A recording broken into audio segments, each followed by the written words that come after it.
संथाल विद्रोह।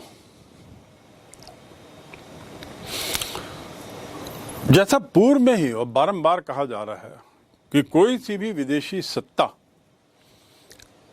औपनिवेशिकवाद उपनिवेश के उद्देश्य से आती है तो वह अपने को विदेशी ही बनाए रखती है, और अपने को विदेशी यदि बनाए रखती है तो एक न एक दिन स्वदेशी ताकत धीरे धीरे उभरती है और विद्रोह करती है, विरोध करती है। भारत भी इस तरह के इतिहास से अछूता नहीं रहा, जैसे दुनिया के अन्य देश। तो भारत में भी जैसे संथालियों की यदि हम बात करें, पूर्व में मैंने राजमहल के पहाड़ी वालों की बात की, साथ में जमींदारों के विद्रोह की बात की, कई बार मैंने आपको जोतदारों के विद्रोह का भी जिक्र किया है। यहाँ जाने थोड़ा संथालों के साथ क्या हुआ। जैसा कि विवरण को मैंने पढ़ा, कलकत्ता रिव्यू का संदर्भ आपको दिया, इसमें तो बड़ा साफ था कि जो इस्तमरारी बंदोबस्त व्यवस्था थी, जिसे हम इस्तमरारी बंदोबस्त व्यवस्था कहते हैं, उसमें संथालों को बड़ा नुकसान हो रहा था। उनको काफ़ी अपनी ज़मीन से हाथ धोना पड़ा, उसको ज़मीन उनके हाथ से निकल गई और दूसरों को चला गया। उसके साथ ही साथ ये संथाल लोग धीरे धीरे समझने भी लगे थे कि उनके साथ बहुत अत्याचार हो रहा है, अन्याय हो रहा है, उनका शोषण हो रहा है, उनका दमन भी हो रहा है, उनके साथ दुर्व्यवहार भी हो रहा है। तो ये सब की परिणति आने वाले समय में विद्रोह के रूप में होने लगी। 1855-56 में ये जो इन लोगों का जो गुस्सा था संथाल के लोगों का, वह इतना बढ़ गया कि उसने एक विकराल विद्रोह का रूप ले लिया। विकराल एक काफ़ी बड़े सशस्त्र विद्रोह का रूप ले लिया, और ये लगभग उसी ही समय की बात है जब ये कलकत्ता रिव्यू का जिक्र किया जा रहा है। यानी कलकत्ता रिव्यू में जो बात लिखी थी वह वास्तव में सच थी, और उसके लिखने के कुछ समय बाद ही ये विद्रोह हुआ। ये जो सशस्त्र विद्रोह था, ये सशस्त्र था, हथियारों के साथ था। 1855-56 के जिस विद्रोह का मैं जिक्र कर रहा हूँ, इसमें भागलपुर, मानभूमि या वीरभूमि जिसे कह सकते हैं, राजमहल, इस क्षेत्र की जातियों जनजातियों ने काफ़ी बड़ी संख्या में हिस्सा लिया। अब सोचिए, ये सारी जातियां जनजातियां एकत्रित हो जाएं और एक बड़ी संख्या में भाग लें, ये तभी संभव है जब ये सभी जातियां ये समझ जाएं कि उनकी इस दुर्व्यवस्था का, उनकी इस शोचनीय व्यवस्था का कारण एक ही है, और वे हैं अंग्रेज या अंग्रेजों से जुड़े हुए लोग। तो एक कॉमन एनिमी उनको मिल गया था और वो इतना समझने लगे थे। राजमहल के जो भगनाडीह गांव, राजमहल में जो भगनाडीह नाम का जो गांव है, उस गांव में चुलू संथाल के 4 पुत्र थे। जैसा मैंने बताया कि ये आंदोलन, ये विद्रोह संथालों के द्वारा था। उसमें चुलू संथाल के 4 पुत्र थे, सिद्धू, कान्हू, चांद और भैरव, जिसमें सिद्धू और कान्हू ने मूल रूप से इस विद्रोह का नेतृत्व किया था।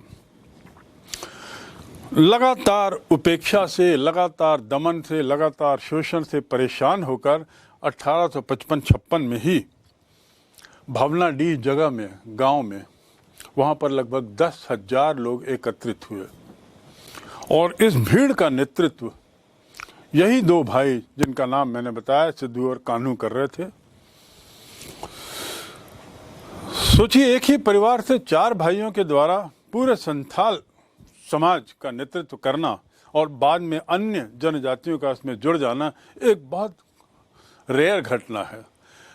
इन दोनों भाइयों ने मात्र इस भीड़ को इकट्ठा ही नहीं किया, बल्कि अंग्रेजों के द्वारा, जमींदारों के द्वारा, साहूकारों द्वारा, जिन्हें हम महाजन कह सकते हैं, और अन्य सरकारी अधिकारियों के द्वारा किए जा रहे अत्याचारों का उन्होंने विस्तृत विवरण दिया, विस्तृत उसका उल्लेख किया, और सभा को बहुत उकसाया। अंग्रेजों के द्वारा किए जा रहे अत्याचार के प्रति उन्होंने उस भीड़ को काफी प्रेरित किया, उत्तेजित किया। ये उत्तेजना अपने चरम स्पर्श में पहुंच गई और अंत में कान्हू और सिद्धू ने पूरी जनसभा से यह शपथ ली कि स्वतंत्रता ही हमारा अंतिम लक्ष्य है, यानी हम स्वतंत्रता की घोषणा करते हैं, ऐसा उन्होंने वहां पर उद्घोषित कर दिया। ये एक बहुत बड़ी घटना थी कि किसी एक व्यक्ति समूह द्वारा, समाज समूह द्वारा अंग्रेजों से स्वतंत्रता की घोषणा किया जाना, यह अपने तरह की पहली घटना थी।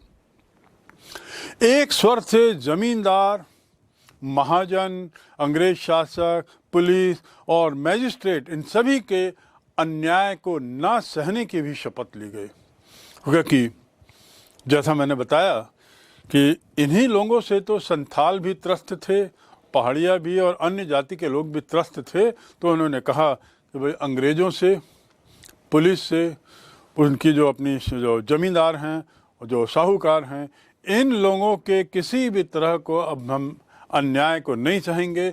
और इसके बाद आगजनी और लूट की घटनाएं हो गई अंग्रेजी अधिकारियों के, और वे अधिकारियों के जो अंग्रेज शासन से जुड़े हुए थे, भले ही भारतीय थे, उनके घरों को जला दिया, रेलवे स्टेशन जला दिए गए, डाकघरों पर आगजनी हुई, और इस प्रकार बहुत से नील अधिकारी जो थे, जो नील के कार्य को देखते थे, उसका सुपरविजन करते थे, नील की जो फैक्ट्रियां थी जहां पर नील का उत्पादन होता था या नील बनाया जाता था, और अन्य अधिकारियों का कत्ल करने लगे। बड़े स्केल पर इन लोगों का कत्ल हुआ, और जो केंद्र थे इनके हमले के, वो यही जगह थी, अधिकारियों के निवास, कार्यालय, डाकघर, रेलवे स्टेशन आदि आदि। और ये नील की फैक्ट्रियां ये केंद्र बिंदु बन गए इन सारे हमलों के। इस सशस्त्र विद्रोह का प्रारंभ, इसकी शुरुआत हम देख सकते हैं 7 जुलाई 1855। 7 जुलाई 1855 को दीधी एक जगह है जहां एक छोटी सी घटना हुई, और इस घटना ने एक विकराल रूप ले लिया समय के साथ साथ। दीदी का जो थानेदार था, जो वहां जो थाना था, उस थाने का जो भारतीय थानेदार था, वो 2 संथाल कैदियों को अपने साथ ले जा रहा था। इसको 2 भाइयों ने देख लिया। कौन 2 भाई? सिद्धू और कान्हू ने। आज जैसा मैंने शुरू में बताया कि ये लोग 4 भाई थे। 4 में से 2 भाइयों ने इन संथाल को कैदी के रूप में थानेदार द्वारा ले जाते हुए देख लिया, और इस पर ही थोड़े उत्तेजित हो गए, और उन्होंने प्रयास किया कि ये कैदियों को छोड़ा जाए। दोनों संथालों कैदियों को छोड़ने का प्रयास किया, और काफी तैश में आकर थानेदार से बात की। जब ये लोग तैश में आए तो पुलिस वर्दी वाला जो थानेदार था, उसका गुस्सा 7वें आसमान पे पहुंच गया, और उसने इनकी भी गिरफ्तारी करने की कोशिश की। सिद्धू और कान्हू को भी गिरफ्तार करने की कोशिश की। परिणाम क्या हुआ कि जो संथालों को जब ये खबर लगी, तो उन्होंने थानेदार जिसका नाम महेश लाल दत्त था, उसको तो वहीं मार डाला, उसकी वहीं हत्या कर दी, और साथ में 9 दूसरे जो पुलिस वाले थे उस थाने में पदस्थ, उन्हें भी मौत के घाट उतार दिया। तो ये जो घटना हुई है, ये घटना कोई एक दिन की अचानक स्वपूर्ति होने वाली घटना नहीं थी।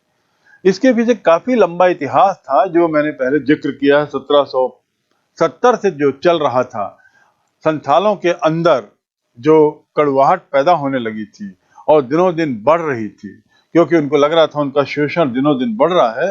ये घटना तो मात्र एक इस सब पूर्व की घटनाओं की परिणति ही तो थी।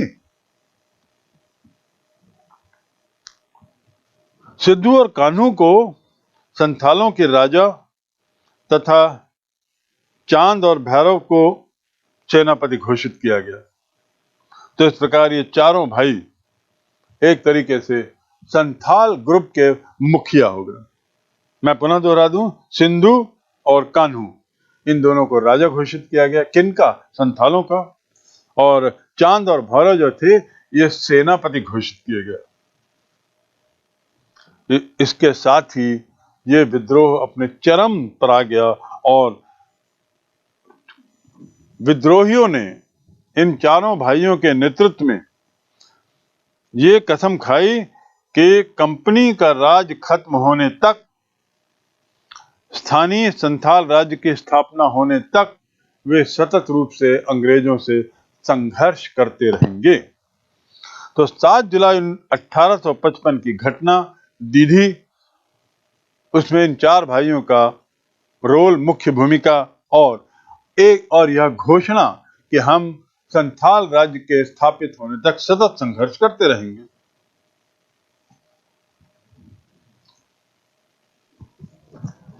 लगभग 60,000 की विशाल सेना इनकी तैयार थी और ये चारों भाई नेतृत्व कर ही रहे थे।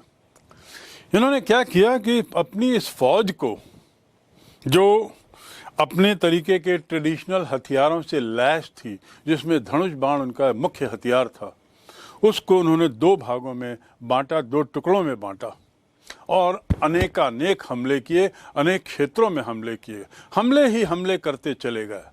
और वो हमले जो थे मूल रूप से छापामारी हमले होते थे। आपको मालूम होगा कि छापामारी हमला क्या है।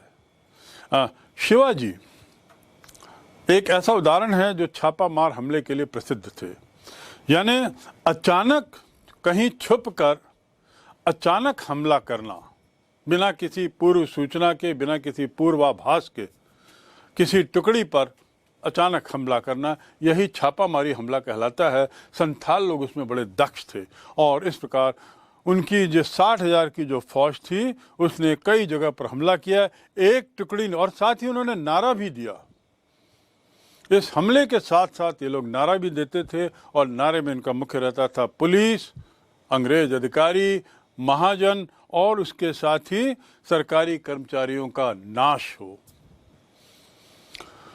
कुल मिलाकर ये बड़ा स्पष्ट था कि इनका सारा गुस्सा अंग्रेजी उस व्यवस्था पर था जो संथालों के लिए दखल हो गई थी, जो संथालों के लिए एक परेशानी का कारण बन गई थी। तो इस प्रकार एक टुकड़ी जो थी उसने वुदकी गांव पे आक्रमण किया। इसी 60,000 की फौज की एक छोटी टुकड़ी ने जाकर वुदकी गांव पर आक्रमण किया और वहां पर अंग्रेजों की, अंग्रेज अधिकारियों की, अंग्रेज परिवारों की और अंग्रेजी सेवा से जुड़े हुए लोगों की हत्याएं की बड़े स्केल पर। जहां तक दूसरी टुकड़ी की बात है, दूसरी टुकड़ी साहबगंज की ओर मुड़ गई और साहबगंज में उसने अनेक अंग्रेजों को मारा, अनेक अंग्रेजों की हत्या की और उसके बाद वहां से रवाना हुए। भागलपुर का कलेक्टर, भागलपुर एक बड़ा जिला होता था, उसका कलेक्टर किसी तरह अपनी जान बचाया। वो उस समय वहीं राजमहल में ही था, राजमहल की पहाड़ियों में ही था। किसी तरह छिप बचकर अपनी जान बचा पाया और किसी तरह से वहां से निकला। गोड्डा अंचल में विद्रोही संथालों का नेतृत्व जो था वो गोक्को ने किया। गोक्को नाम के व्यक्ति ने गोड्डा संथालों का नेतृत्व किया। उस क्षेत्र में एक अलग ही टुकड़ी आगे बढ़ी और कई हजार संथालों ने जो हमला करके जो महाजन लोग थे, जो भाग रहे थे, भगोड़े महाजनों को पकड़ पकड़ के उनको मौत के घाट उतारा। मतलब संथालों का गुस्सा 1855-56 में अपनी चरम पर था और बिना अपनी परवाह किए, अपने जान की परवाह किए, उन्होंने अन्य जनजातियों के सहयोग से साथ मिलकर इतने भारी हमले किए कि अंग्रेज बहुत कड़ाई से पेश आने पे विवश हो गए। सरकार ने जब देखा कि आगजनी, लूटपाट और अंग्रेजी अधिकारियों की हत्याएं और साथ ही शासकीय व्यवस्था पर लगातार हमले इन संथालों के द्वारा किए जा रहे हैं, तो स्वाभाविक था अंग्रेज भी चुप नहीं बैठते। उन्होंने भी अब ठान लिया कि किसी तरह से इस संथाल विद्रोह को कुचला जाए, और उसके दमन की पूरी तैयारी के लिए उन्होंने 15,000 प्रशिक्षित सैनिकों की फौज भेजी। और इन 15,000 प्रशिक्षित सैनिकों की फौज आगे बढ़ती गई, गांव के गांव जलाते चले गए और साथ ही कई लोगों का कत्ल भी करते चले गए रास्ते में। यानी जैसे हम कहते हैं, जैसे को तैसा, टिट फॉर टैट। संथालों का हिंसात्मक विद्रोह, उसकी प्रतिक्रिया अंग्रेजों ने दुगने हिंसा से दी, और जिस तरीके से उन्होंने दमन किया वह भी एक बहुत ही निर्मम तरीका था। यह आक्रमण ही बहुत ही बुरा था। संथालों ने इस समय तक बहराइच को अपने हमले का केंद्र बना लिया था। वैसे तो शासकीय कार्यालय और घर केंद्र थे, लेकिन यदि शहर की बात करें तो बहराइच नाम का शहर इनका मुख्य बना। छापामारी रणनीति से उन्होंने अंग्रेजों के छक्के छुड़ा दिए, अंग्रेजों की मुश्किल कर दी, क्योंकि छापामारी तरीके में यह जानना या समझना मुश्किल होता है कि हम किसी स्थिति के लिए तैयार, किस स्थिति के लिए तैयार हुए, और यही बात यहाँ पे होती थी। इनके जो विद्रोह थे, जो जिसमें जनजातियां आ गई थी, इस विद्रोह में तो अन्य लोगों ने भी भाग लेना शुरू किया, जैसे लोहार, चमार, डोम, कुम्हार, ये अन्य जो कौशल थे उससे जुड़े हुए जो जाति के लोग थे, इन लोगों ने भी इसमें अपना हाथ बटाना शुरू किया, और इस प्रकार सब एक साथ मिल गए।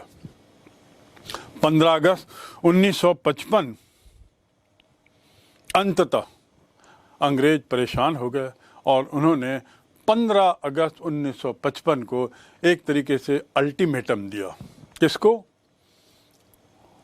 संथाल लोगों को, कि 10 दिन के अंदर आत्मसमर्पण कर दें, अन्यथा प्रतिक्रियात्मक कार्रवाई जो अत्यधिक दमनात्मक होगी उसके लिए हम जिम्मेवार नहीं रहेंगे। ये घोषणा अंग्रेजों ने की 15 अगस्त 1955 को।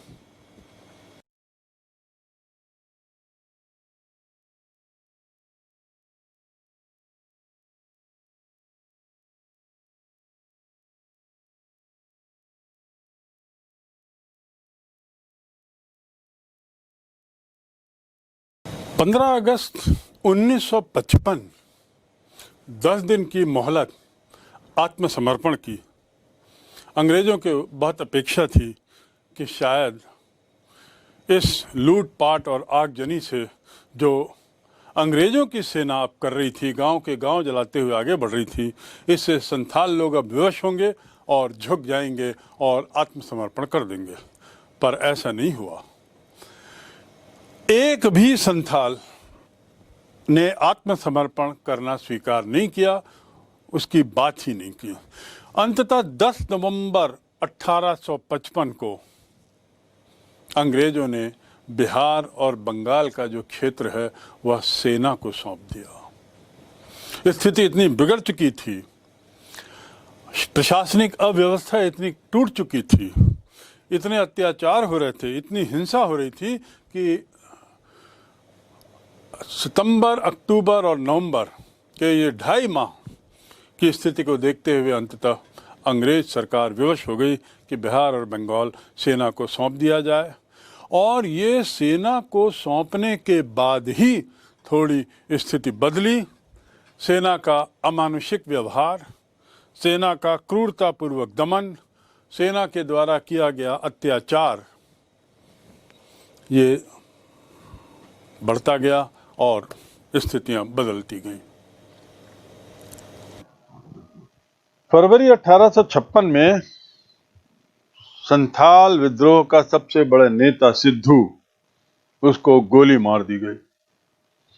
चांद और भैरव भागलपुर के पास बिहार में एक जगह वो लोग भी मारे गए जहां पे भयंकर युद्ध चला, लेकिन दुर्भाग्य से चांद और गौरव नहीं बच पाए, चांद और वैभव नहीं बच पाए और वे भी मारे गए। फरवरी 56 के तीसरे सप्ताह में कान्हू जो बचा हुआ था वो भी पकड़ लिया गया। अब वो अकेला हो गया था बेचारा, वो भी पकड़ा गया और उसे भी वही गोली मार दी गई। तो इस प्रकार चारों भाई, जिसमें से 2 राजा थे और 2 सेनापति थे, इन लोगों का यह हर्ष हुआ और चारों मार दिए गए। बहुत ही कठोरता से अंग्रेज पेश आए और बड़ी कठोर दमन नीति उन्होंने अपनाई और इस कड़ाई का अनुसरण करते हुए संथाल विद्रोह जो था, जो एक काफी विकराल रूप ले चुका था, उसे वह पूरी तरह कुचलने में अंततः सफल हो गए। अंग्रेजी सेना का तोपों और बंदूकों से लैस होना संथाल लोगों का असफलता का मुख्य कारण है, क्योंकि संथाल लोग पहाड़िया थे, जंगली थे। उनके जो हथियार होते थे वे पुराने तरीके के धनुष बाण थे, भाले थे, लाठियां थी, पत्थर थे। कहां एक ओर ये संथाल और कहां दूसरी ओर वह अंग्रेजी फौज, जिसके पास बारूद था, जिसके पास तोपें थी, जिसके पास बंदूकें थी। तो निश्चित रूप से संघर्ष जो था दोनों के बीच में एक तरीके से एक तरफा था। और हम कह सकते हैं कि आखिर संथाल विद्रोह का पतन क्यों हुआ, तो मुख्य कारण कहा जा सकता है उनके पास बंदूक या तोप आदि का ना होना संथालों की पराजय का मुख्य कारण। और जब ये विद्रोह कुचल दिया गया, पूरी तरह दमनात्मक नीति के बाद इसको समाप्त किया गया, चारों भाइयों का कत्ल कर दिया गया, उसके बाद इस क्षेत्र को एक अलग जिला बना दिया गया, संथाल परगना नाम से बिल्कुल अलग जिला एक बना दिया गया, ताकि इस जिले को अलग दृष्टि से देखा जाए और उसका विकास किया जाए।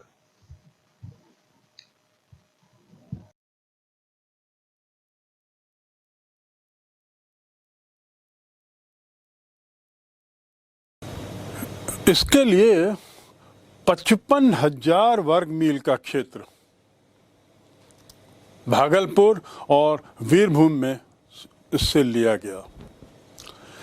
जब ये संथालों को जब निपटा दिया गया, तो ये भी एक कदम इसमें अत्यधिक महत्वपूर्ण था कि उन्होंने उसको तोड़ने के लिए, अंग्रेजों की नीति ही रही थी डिवाइड एंड रूल, उसी के तहत उन्होंने एक बहुत बड़ा क्षेत्र भागलपुर से और वीरभूमि से लेके उसे एक नया परगना बनाया। और संथाल परगना में, उस क्षेत्र में उन्होंने ब्रिटिश मिशनरियों के अंतर्गत अन्य का प्रवेश वर्जित कर दिया। इसके पीछे मकसद कुछ और था, धार्मिक मकसद नहीं था। ईसाईकरण करना संथालों का ये अपनी तरह एक अलग कारण था, लेकिन उसके अलावा इनका ऐसा सोचना था कि दूसरे मिशनरियों को अनुमति न देने से ये जो ईसाई जो पादरी लोग हैं, वे लोग शायद संथालों में राजभक्ति की भावना लाने में सफल होंगे। उनके साथ उनके संबंध यदि सुधरते हैं तो शायद संथाल लोग झुक जाएं और अंग्रेजों के प्रति थोड़ा उनके मन में झुकाव आ जाए। तो इसीलिए उन्होंने पादरियों को अपने इस कार्य का मुख्य जरिया बनाया और उनके मन में भावना पैदा करने की कोशिश की। औपनिवेशिक सरकार जो थी, उस सरकार के मातहत उन्होंने आशा थी कि नए परगने के बल पर कुछ नए कानून लागू होने से संथाल लोग शायद अब संतुष्ट हो जाएंगे। ये अंग्रेजों की सोच थी। आखिर अंग्रेजों ने इतना दमन, इतना विरोध, इतना विद्रोह तो देखा था, और उनके कल्पना के बाहर की बात थी कि संथाल जैसे विनम्र लोग, जिसका विवरण मैंने पूर्व में किया है, एक बुकानिन ने भी, फ्रांसिस बुकानिन ने भी अपनी पुस्तक में जो विवरण में लिखा है, वे लोग इतने ज़्यादा क्रोधित हो जाएंगे, इतने ज़्यादा मुखर हो जाएंगे कि हत्या की, सभी तरह की हत्याएं करने के लिए तैयार रहेंगे। किंतु अंग्रेजों के द्वारा आत्मसमर्पण की घोषणा का कोई असर नहीं हुआ। अंग्रेजों के द्वारा बिहार और बंगाल फौज को दे देने से भी थोड़ी राहत तो मिली अंग्रेजों को, लेकिन विद्रोह और मन की जो अशांति थी उसे वे नहीं कुचल सके। अंग्रेज़ों के द्वारा पादरियों का, मिशनरियों का उपयोग संथालों को अपनी ओर झुकाने में, उसमें भी कोई खास मदद नहीं मिली। विद्रोह जारी रहे। 1880-81 का विद्रोह और उसके पहले 1871 का विद्रोह, इसमें संथालों ने अपना झंडा बुलंद कर दिया था।